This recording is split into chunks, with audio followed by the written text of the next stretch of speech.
नमस्कार विद्यार्थी मित्रांनो, स्वागत आहे आपलं यूट्यूब चॅनल ज्याचं नाव आहे मोहित मोटिवेटेड एक्झाम चॅनल। आज आपण बघणार आहोत MS सेट म्हणजे शिक्षक पात्रता भरती परीक्षा 2024 रोजी झालेल्या पेपर 1 मधील प्रश्न आणि त्यांची उत्तरे। तर चला तर सुरुवात करूया व्हिडिओला। प्रश्न क्रमांक 41, संयुक्त राष्ट्रांनी सहस्त्राब्दी विकास उद्दिष्टे म्हणजे MDGs कधी स्वीकारले? पर्याय 1990, 1995, 2000, 2010। तर याचे योग्य उत्तर आहे पर्याय क्रमांक C 2000। प्रश्न क्रमांक 42, शाश्वत विकास उद्दिष्टे साध्य करण्यासाठी निर्धारित वर्ष कोणते? पर्याय आहे 2020, 2025, 2030, 2040। त्याचे योग्य उत्तर आहे पर्याय क्रमांक C 2030।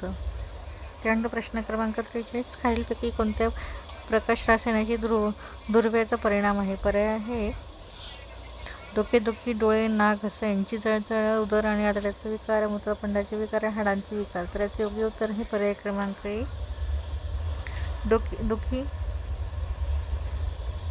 डोळे, नाक, घसा यांची जळजळ। त्यानंतर प्रश्न क्रमांक 44, मातीमध्ये सूक्ष्मजीवांचे संरोपण करण्याच्या प्रक्रियेला काय म्हणतात? पर्याय आहे जैविक निर्गमन, जैविक उत्तेजनात सूक्ष्मजीव आवर्धन करणे, जैविक शिडकावा करणे। तर याचे योग्य उत्तर आहे पर्याय क्रमांक C सूक्ष्मजीव आवर्धन करणे म्हणजे बायो ऑग्मेंटेशन।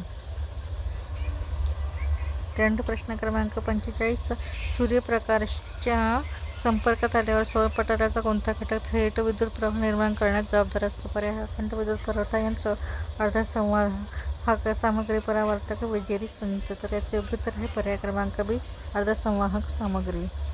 प्रश्न क्रमांक 46, पर्यावरण शिक्षण हे फक्त जाणीव, जागृती व ज्ञान नव्हे, त्यामध्ये टिंबटिंबचा विकासही अभिप्रेत आहे। पर्याय सखोल ज्ञान, सैद्धांतिक ज्ञान, योग्य अभिवृत्ती, योग्य संकल्पना। तर याचे योग्य उत्तर आहे पर्याय क्रमांक C योग्य अभिवृत्ती।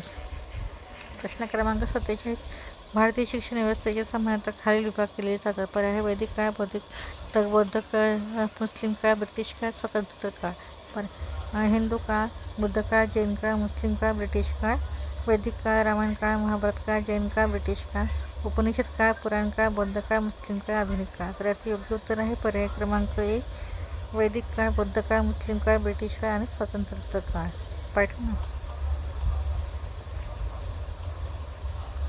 प्रश्न क्रमांक 48, पत्रव्यवहाराद्वारे शिक्षण व्यवस्थेत खालील गोष्टींचा समावेश होतो? पर्याय फक्त मार्गदर्शक सूचना, फक्त सोडवलेली उत्तरे, मार्गदर्शक सूचना आणि सोडवलेली उत्तरे, मार्गदर्शक सूचना आणि सोडवलेली उत्तरे आणि प्रासंगिक व्याख्याने। तर याचे योग्य उत्तर आहे पर्याय क्रमांक D मार्गदर्शक सूचना, सोडवलेली उत्तरे आणि प्रासंगिक व्याख्याने।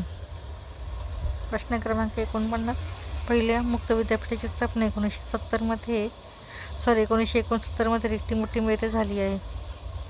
पर्याय हे अमेरिकेतील शिकागो, इंग्लंडमधील मिल्टन केनीस, फ्रान्समधील पॅरिस, भारतातील दिल्ली। तर याचे योग्य उत्तर आहे पर्याय क्रमांक B इंग्लंडमध्ये मिल्टन केनीस। त्यानंतर प्रश्न क्रमांक 50, मुस्लिम शिक्षण पद्धतीनुसार मद्रसा हे रिकामी जागाचे केंद्र समजले जाते।